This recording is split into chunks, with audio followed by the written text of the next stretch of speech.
what's up champs? Welcome back to the channel. For those who are watching for the first time, my name is Vaisha Fatma, a third year MBBS student at Dow Medical College. मैं यहाँ पे कुछ दिनों से inactive थी and that is because I am working on something really big for you guys, specifically my MCAT fam. What do you guys think कि क्या चीज़ हो सकती है? Do you have any guesses? If yes, let me know in the comment box below. और जिसका answer सही होगा उसको मिलेगा कुछ भी नहीं. Because okay, just kidding. Jokes apart, मैं नेक्स्ट वीक तक इंशाल्लाह जो कमिंग वीक है उसमें लॉन्च कर दूंगी कि एक्चुअली क्या चीज़ है and will get to know through my Instagram, through my Facebook and through the YouTube of course. Since I get so many questions about MCAT 2021 और मेरा DM फुल हुआ हुआ है इंस्टाग्राम का. I am trying to respond to so many people but it's not possible. So I thought why not make a proper video about it. So in this video I will be talking about 5 frequently asked questions by you guys about MCAT 2021 and I will answer them one by one. Watch the video till end and if you still have got queries let me know in the comment box below so that I might make a part 2 of this video if needed. Let's start. बहुत सारे लोग मुझसे question करते हैं कि ऐसी कोई MCQ book suggest करें जो टेक्स्ट बुक के अलावा हम पढ़ सकें और हमारी बहुत अच्छी तैयारी हो जाए. तो रिसेंटली मुझे एक बुक के बारे में पता चला है जिसका नाम है entry test preparation for national MD-CAT and it is by www.mdbs.com.pk. It has 5000 MCQs, past papers, practice questions with keys and all of them are prepared by the experts. Plus they are according to the new PMC policy. So I think this is one of the books that you must get in order to prepare for MCAT. If you want to get this book for your MCAT preparation, you can get it via their website which is www.mbbs.com.pk or you can also order them via their WhatsApp. ये screen पे number चल रहा होगा और इसकी price सिर्फ और सिर्फ 1500 है. They deliver all across Pakistan and they deliver within a span of 24 hours. Another frequently asked question is कि कोचिंग जाना चाहिए या नहीं फॉर MCAT प्रिपरेशन. ये क्वेश्चन मेरे DMs में बहुत आता है और मेरे YouTube में भी बहुत आता है और मैं सबको यही रिप्लाई करती हूँ कि coaching centres are not mandatory for entry test preparation. आपको लाजमी नहीं होता कि आप कोचिंग सेंटर में जाएंगे तभी आपका एडमिशन होगा, लेकिन they provide a competitive environment. आपके साथ स्टूडेंट्स होते हैं जो मेड स्कूल के लिए कम्पीट कर रहे होते हैं तो आपके अंदर एक सेंस ऑफ रिस्पॉन्सिबिलिटी आता है और आपका और दिल चाहता है पढ़ने का. इफ़ यू थिंक कि आपकी इंटर की तैयारी अच्छी है यानी आपको इंटर के सारे टॉपिक्स आते हैं, फर्स्ट ईयर सेकेंड ईयर, कुछ समझने की ज़रूरत नहीं है and you think that you can motivate your self at home, आप आराम से अपने आप को पुश कर सकते हैं घर पे रहकर, तो I think that you don't need to go to a coaching centre for entry test preparation. क्योंकि कोचिंग सेंटर्स कभी भी गारंटी नहीं करते आपका एडमिशन. सारा काम जो है ना आपके इंडिविजुअल एफर्ट्स का होता है, सारी मेहनत आपकी होती है. कोचिंग सेंटर्स आपको एक असिस्टेंस प्रोवाइड करते हैं. अगर आप सब कुछ खुद मैनेज कर सकते हैं आराम से तो you don't need that. If not, go for it और कोशिश करें कि घर से करीब तरीन कोचिंग सेंटर में जाएं क्योंकि अगर आपको कंपेटिटिव एनवायरनमेंट चाहिए तो आपको कहीं पर भी मिल जाएगा, बस स्टूडेंट्स वहाँ आपके साथ साथ.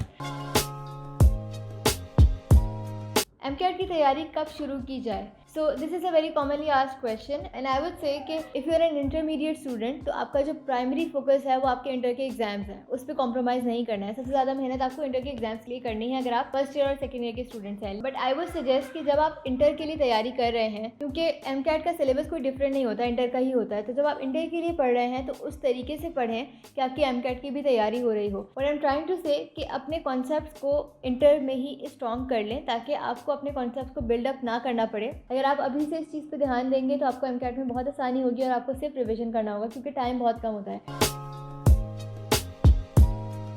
So many people ask me कि नोट्स किस तरीके से बनाए जाएं. तो इन MCAT सिंस सिलेबस बहुत ज़्यादा होता है तो it is always super handy कि आपके पास नोट्स बने हुए हों, यानी आपने कहीं ना कहीं कुछ ना कुछ लिखा हुआ हो क्योंकि when you are writing something तो वो ऑटोमेटिकली आपको याद ज़्यादा देर तक रहता है. So for that you can use highlighters, you can use sticky notes to highlight important points and write down important points and you can stick those notes in your register or your notebook और जो भी चीज़ आप रोज़ाना इस्तेमाल कर रहे हैं. मैं तो बुक पर ही लिख लेती थी.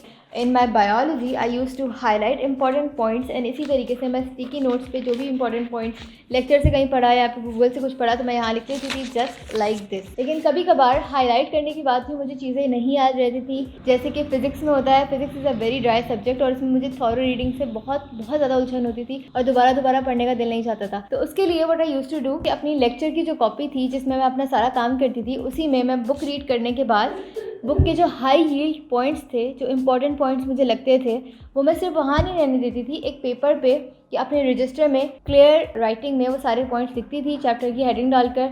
और these notes were super helpful मेरे MCAT में. Just like this is the chapter and this is chapter wise notes, मैंने अपने हाथों से लिखे हुए हैं। एंड एमकैट से पहले मुझे सिर्फ इसको गो थ्रू करना होता था and believe me it was enough for me. They were so high views, क्योंकि मैंने बहुत देर पढ़ने के बाद उसको किया था, तो मुझे दोबारा ना बुक से गो थ्रू नहीं करना पड़ा था, सिर्फ मैंने ये नोट्स पढ़े थे and they were enough for me.